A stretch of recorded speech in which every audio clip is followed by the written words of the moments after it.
You can make a difference with your smile or gentle gesture, with a kind word or good nature. With your love or your diligence, make a difference with your patience. Speak words that will only encourage. Treat with respect people of all age. Win people with your kind attitude. Make a difference with your fortitude. Say things that will boost others' image. Make them happy and give them courage.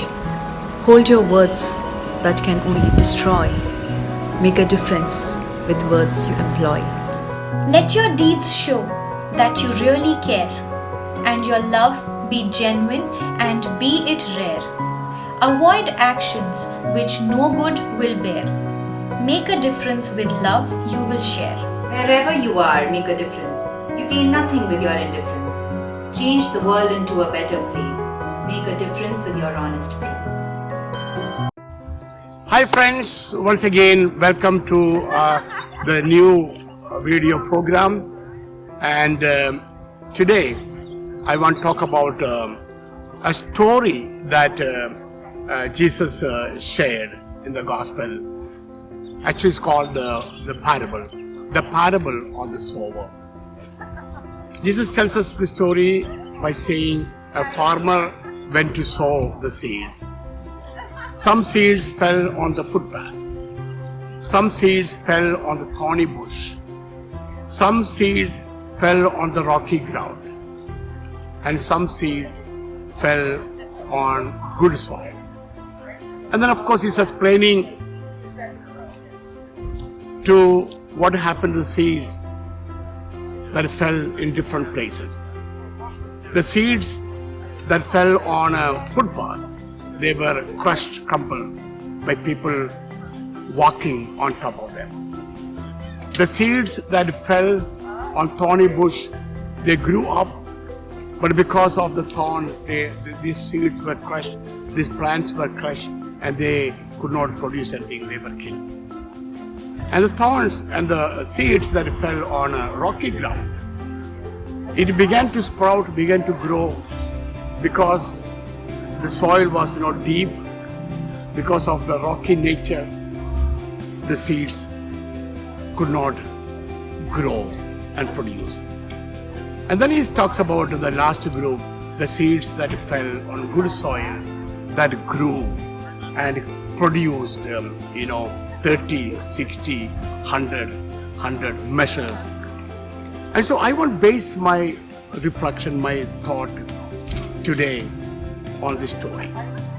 And so I wrote a poem with the title, How much do you produce? How much do I produce? How much do we produce? So that's a question that I am throwing to all of us. How productive are you? Are you satisfied with your life? Are you having a rich harvest of your life? Or are you content with a little result? I don't give everything into whatever I do.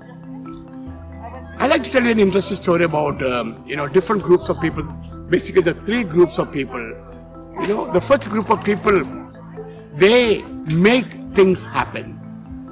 These people are well focused, well committed, and they will make things happen. They will do everything in their power to make things happen, to achieve their goal, and they work very hard on what they are doing. The second group of people, they watch what is happening. So they are onlookers. They never get involved. They will be watching from outside. They are not in any way involved in making things happen.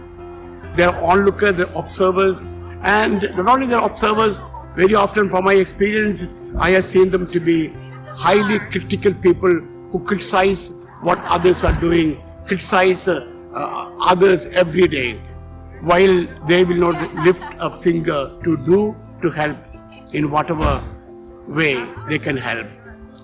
And the third group of people they have no idea what is happening. So they're indifferent. They have their own minds, they have their own mind and with their own mindset. They will see nothing. They are not worried about, So in a church situation, I see it all the time. There are many people, they don't know what is going on. Something may be repeatedly announced, Sunday after Sunday, and still they don't know what is going on. So there are three groups of people. And therefore, I want to ask all of you, my friends, what group you belong to? Are you in the first group, second group, or third group? That's my choice. We are talking about the whole purpose of this video program is to make a difference. I will not make any difference. I cannot make any difference if I give my full heart and soul into whatever I do. I cannot be onlookers, observers. I cannot be indifferent to what is happening. I need to be involved. I need to play my role. I need to make my contribution, whatever may be, big or small. I need to make my contribution. And that's how we can make things happen. And therefore, my dear friends, if we want to make things happen, we want to touch the lives of people, if we want to make a difference, get involved. In a small way, in whatever way. Nobody gets involved in a big way, maybe in a small way. And then it grows from one thing to the other. And therefore, the poem that I have written for you, which I want to share with you today, is how much do you produce? How much do you produce? I have been a teacher. I have been a principal of high school. I always told my students this question: are you giving your very best? Are you bringing out everything that you can possibly bring out, or are you doing very little? It is not how much, what's your percentage. That's not what I focus on. I focus on what is your optimum, what is your highest that you can give in your studies and getting good result. And I want to remind all of us, that we really do not give our very best. We do not put our very best into whatever we are doing.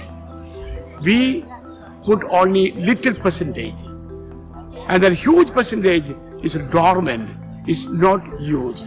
And therefore, my dear brothers and sisters, this poem, how much do you produce? How much do I produce? The question that everyone has to ask. Everyone has to go deeper into his or her life and see how productive he or she is.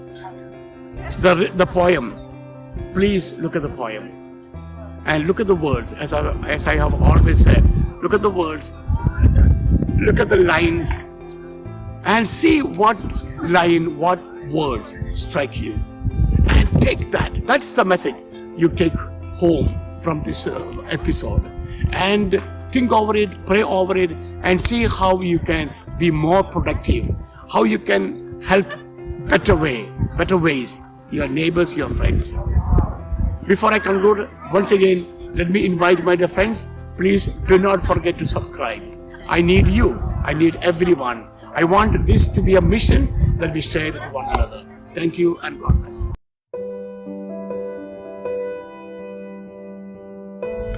How much do you produce? The soil determines the yield of a seed. To plant seed in good soil, one has to heed. This is common knowledge, and farmers know, and truly follow it before they sow. Jesus tells the story of a farmer who sowed seeds when the weather was warmer. Some seeds fell on the rocks and among thorns. Eaten by birds, seeds on the path were gone. These seeds will not give him a good harvest. Under the scorching sun, they would not last. Seeds in the rich soil yielded the most, and brought joy and happiness to the host. The story has personal application. We can well use it for meditation. The seed planted is the Word of God. Each Christian's heart is the actual field. The path stands for a heart with no spiritual depth. Little problems of the world can cause its death. Rocky ground symbolizes troubled hearts. They will wither away without deep roots. Thorny bushes represent anxious people who fret and worry about worldly trouble. Our hearts daily need spiritual nourishments. and will surely yield 100 measurements.